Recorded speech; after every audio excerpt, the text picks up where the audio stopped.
Señores, bienvenidos al canal. Comenzamos con el resumen de noticias. Desde Ucrania admiten enormes pérdidas en contraataque a Rusia. Soldados ucranianos confiesan que unidades blindadas y de asalto de élite pierden gran número de efectivos y equipos en su intento por romper las defensas rusas. Ucrania envía más soldados a la línea del frente para intentar romper las defensas rusas, y pese al grueso arsenal que le han proveído sus aliados occidentales, lo único que experimenta el país eslavo es un gran número de bajas en sus filas, según el rotativo británico The Times.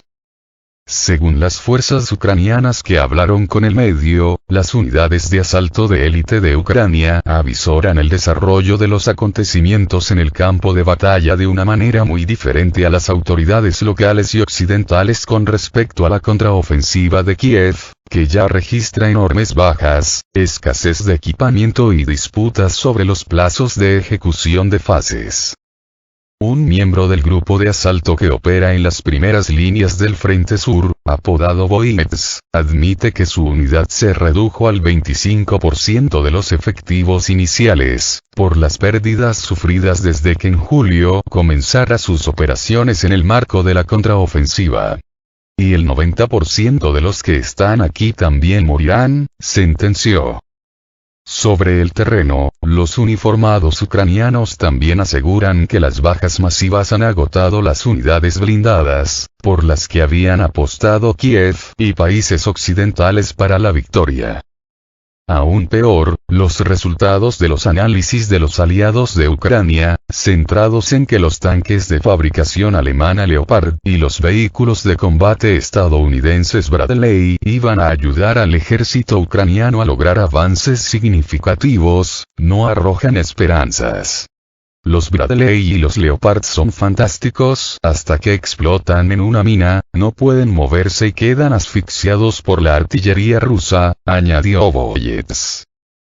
Por su parte, los médicos desplegados con las unidades afirman que durante las 15 semanas que llevan en el frente, las pérdidas de la unidad han ascendido a un número de 4 cifras.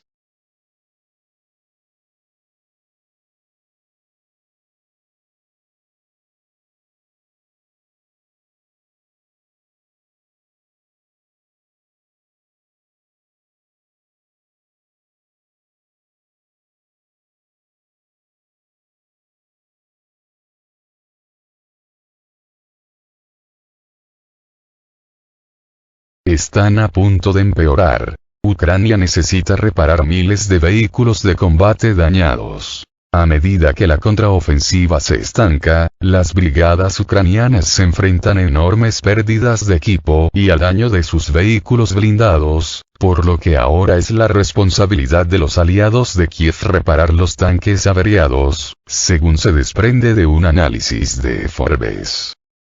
De acuerdo con el medio, durante el conflicto en Ucrania los países occidentales prometieron a su aliado no menos de 3.000 tanques, vehículos de combate y camiones blindados modernos.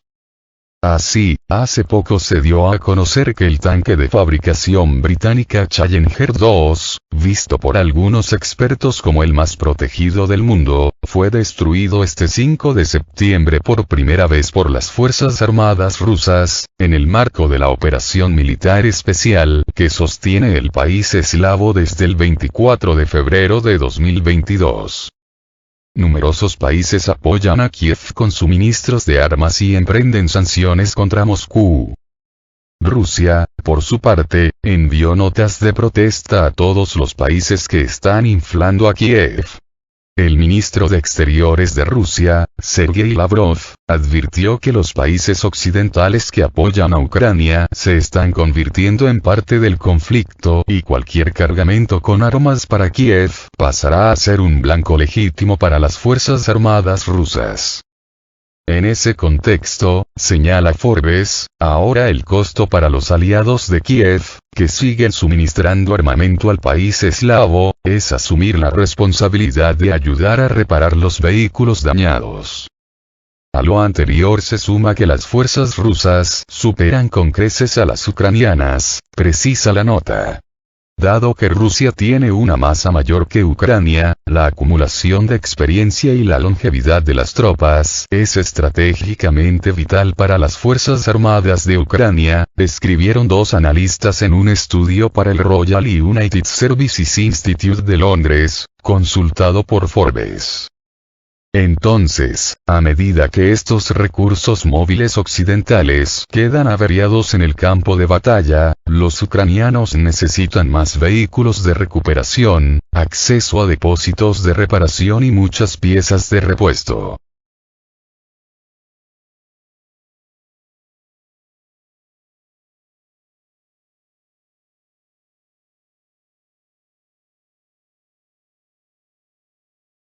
Sin embargo, un vehículo abandonado y dañado permanece así hasta que los ingenieros lo remolcan fuera del campo de batalla y los mecánicos lo reparan cerca de la línea del frente, o lo envían a un depósito en el extranjero para que se realicen las modificaciones pertinentes, señala el medio.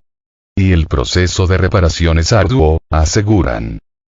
De tal manera, abunda Forbes, no es casualidad que Ucrania haya reactivado decenas de blindados de recuperación de la época soviética y haya adquirido otras tantas decenas de vehículos de recuperación adicionales de Alemania, el Reino Unido, Estados Unidos y otros aliados.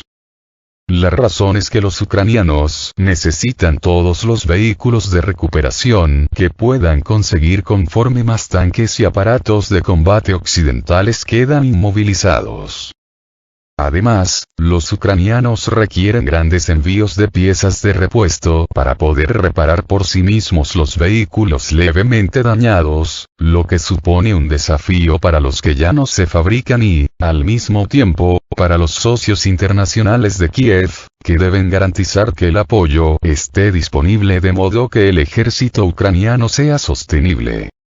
Por si fuera poco, el reto aplica también para los depósitos, en donde los trabajadores extranjeros pueden realizar las reparaciones y el mantenimiento profundos que no es posible completar en la retaguardia de las brigadas.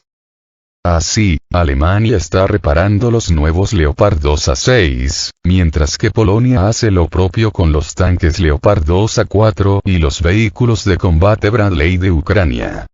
Pero a medida que se acumulan los recursos dañados, Kiev podría requerir acceso a más instalaciones de reparación. Por más graves que sean las necesidades de reparación de Ucrania en este momento, están a punto de empeorar, concluye el medio.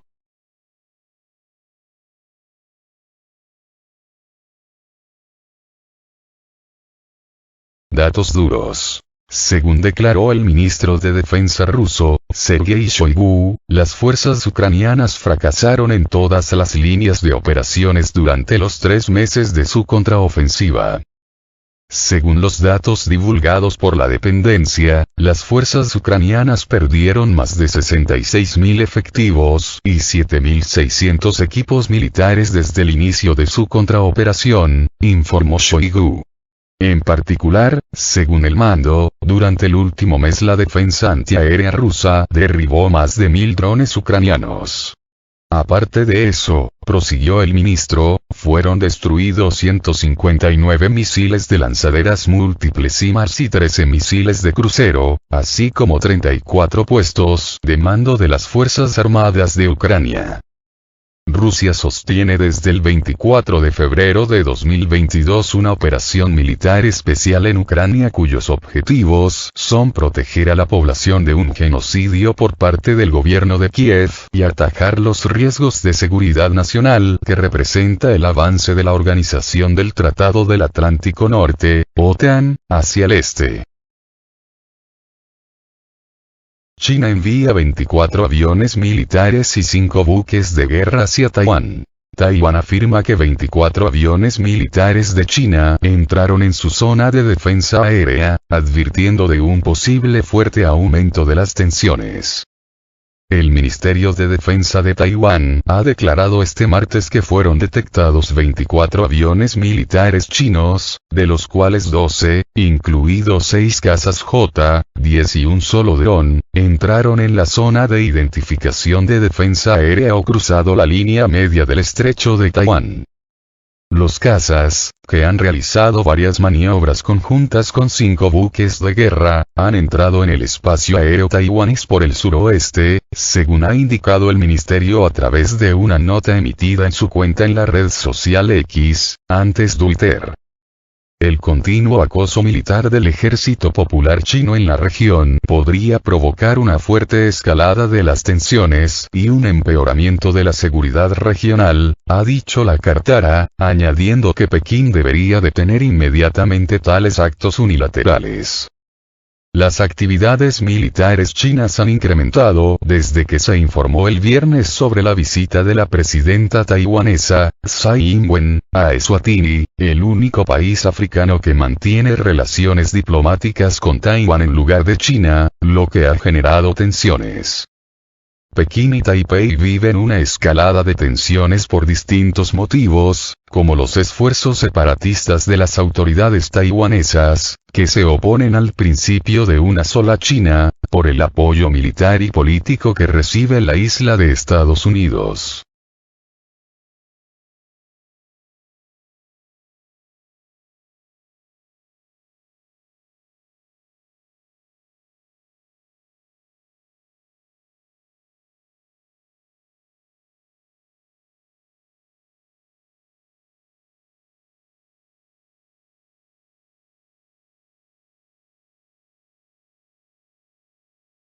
Agua contaminada en el Pacífico. ¿Qué tan peligroso es el drenaje del agua de Fukushima? 1. La compañía operadora de la central nuclear de Fukushima, 1, en Japón, comenzó a verter agua de tritio en el Océano Pacífico. Aunque el plan fue aprobado por los expertos del Organismo Internacional de Energía Atómica, OIEA, los países vecinos y expertos están preocupados por el deterioro potencial de la situación ecológica en la región. Accidente nuclear de Fukushima, 1. En 2011, se produjo un terremoto extremadamente fuerte de magnitud 9 en la escala de Richter frente a las costas de Japón. Minutos más tarde, un tsunami golpeó la infraestructura costera, incluidas las centrales nucleares Fukushima 1 y Fukushima 2.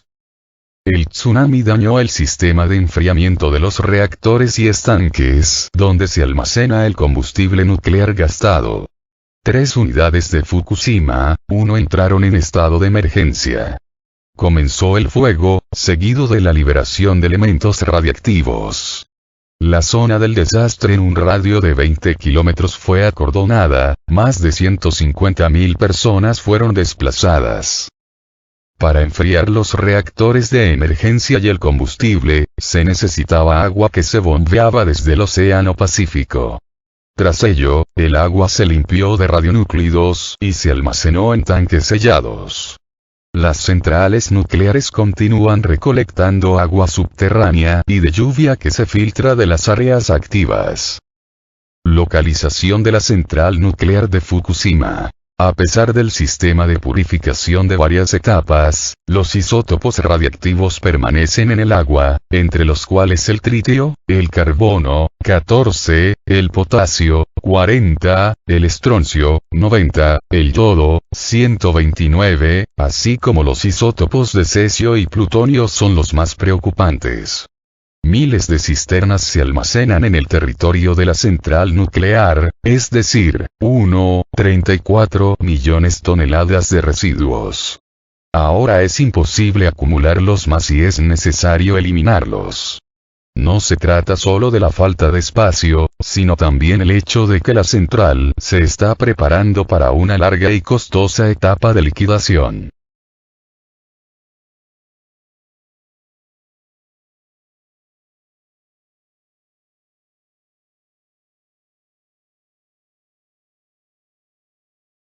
El OIE aprueba el plan. Ya en 2013, la compañía operadora de Fukushima 1, TEPCO, comenzó a discutir los planes para drenar el agua de tritio en el Océano Pacífico y se encontró con una fuerte oposición de la comunidad científica, ecologistas y políticos de países vecinos como China, Corea del Sur y Rusia. Japón tardó más de una década en convencer a los protagonistas clave de la seguridad de la solución. En 2021, el gobierno japonés aprobó un plan para eliminar los desechos de Fukushima 1, lo que motivó la decisión de que dentro de un año no habrá lugar para poner nuevos tanques de agua de tritio. Sin embargo, el Organismo Internacional de Energía Atómica, o IAEA, no quedó impresionado y la zona de almacenamiento fue ampliada. Estaba claro que no sería posible retrasar indefinidamente la decisión, entre otras cosas, debido a la posibilidad de un desastre natural o tecnológico. Drenar en el océano habría sido lo más seguro. A principios de julio, los expertos del IAEA publicaron un informe final, donde aprobaron el plan para descargar agua de tritio al océano. Se informó que la primera etapa llegaría en agosto. El 22 de agosto, TEPCO procedió a diluir los residuos de los tanques con agua de mar con el fin de prepararlo para el drenaje. Después de este procedimiento, la concentración de tritio debe caer en 40 veces. La descarga comenzó en 2 días. Durante todo este tiempo, los representantes del IAEA se encuentran en el territorio de la central nuclear. Etapas de liberación de agua en Fukushima 1. En el contexto de estos eventos, se llevaron a cabo protestas en Japón. Por su parte, China dijo que Tokio considera el océano como su alcantarillado privado y agregó que tomaría medidas para proteger el ecosistema marino, los alimentos y la salud pública. Hong Kong se comprometió a limitar la importación de algunos alimentos de Japón. Mientras que China y Corea del Sur lo hicieron aún antes al prohibir las importaciones de los alrededores de Fukushima.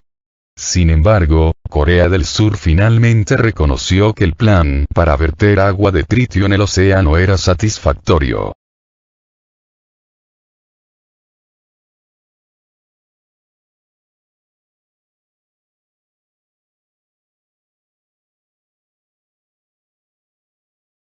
¿Cómo se limpia el agua contaminada? En Fukushima, 1 se utiliza un sistema de purificación de agua radiactiva de varias etapas. Primero llega a la planta de Kurion, luego a Sarri, donde se extraen los isótopos de cesio y estroncio con filtros de zeolita. Las plantas de desalinización funcionan de manera similar. El agua purificada se reintroduce para enfriar reactores y SNF, y los desechos saturados con sales radiactivas ingresan al Sistema Avanzado de Procesamiento de Líquidos, ALPS, por sus siglas en inglés. En el ALPS también se instalaron filtros sólidos que atrapan más de 60 radioisótopos peligrosos. Sin embargo, el isótopo de hidrógeno, tritio y carbono, 14 permanecen, ya que son muy difíciles de extraer. Asimismo, están presentes en concentraciones insignificantes isótopos radiactivos de estroncio, cesio y plutonio. La radiación beta de tritio es retenida por la capa superior de la piel humana y, por lo tanto, es menos peligrosa que la radiación ionizante. La vida media de este isótopo es de 12,3 años. En el mar, agua potable y la nieve está presente el tritio de origen natural, así como el tecnológico, de los reactores nucleares. Una vez en el cuerpo, se excreta en unos pocos días. Hay evidencia de lo que puede acumularse en los tejidos y las células, pero para esto es necesario consumir una solución altamente concentrada. En general, el tritio se considera mucho más seguro que, por ejemplo, los isótopos de cesio. ¿Qué opinan los expertos? El drenaje controlado de agua purificada de centrales nucleares en mares, ríos y lagos es una práctica común. Se utiliza en el Reino Unido, Estados Unidos, China y Corea del Sur. En Francia, en la provincia de La Hague, donde se encuentra la planta de procesamiento de combustible nuclear gastado, cada año se vierten 10.000 terabequereles de tritio en el Canal de la Mancha. Estas son dosis muy pequeñas de radiación y no hay evidencia de ningún impacto significativo en el medio ambiente. En Fukushima se planea lanzar 22 terabequerel al año, que es 450 veces más bajo que en La Hague, y 50 veces que en Sellafield, complejo nuclear en el Reino Unido, explica Jim Smith, profesor de ecología de la Universidad de Portsmouth. Según el científico, no se ha demostrado que el vertido represente un riesgo significativo para el ecosistema del Océano Pacífico. El agua de tritio puede dañar el ladón si se consume en grandes cantidades, pero no está comprobado que se acumule en las cadenas alimentarias. La concentración de agua de tritio en los desechos es de 1500 becquereles por litro, aproximadamente 7 veces más baja que el límite recomendado por la OMS, precisa Smith. El profesor cita el ejemplo de Chernóbil, donde realizó estudios ambientales después del accidente, incluido un estanque de enfriamiento infectado miles de veces más fuerte que el mar frente a las costas de Fukushima. Según el científico, el ecosistema acuático en Chernóbil está prosperando, con solo un impacto muy pequeño en los organismos, a pesar de los altos niveles de radiación. Tony O'Kerr, director del Centro de Investigación de Radiación, Educación e Innovación de la Universidad de Adelaida en Australia, llama la atención sobre el hecho de que la descarga de agua de tritio en el océano es un método controvertido. El experto confirmó que no hay evidencia de que esto dañe el medio ambiente y la salud humana, pero manifiesta que usar los océanos, que ya están sufriendo una gran contaminación, como un vertedero, es una decisión cuestionable. La dilución no resuelve el problema de la contaminación. Simultáneamente con la eliminación de residuos por drenaje, se deben buscar otros métodos. Una de las opciones posibles es mezclar el agua de tritio en el hormigón, sin embargo, esto es todavía en teoría, indica O'Kerr. Hideyuki Ban, representante de la organización no gubernamental Centro Civil de Información Nuclear, señala que el OIEA no ha evaluado los riesgos a largo plazo de ese vertimiento. Según el especialista, la justificación científica de la seguridad es insuficiente.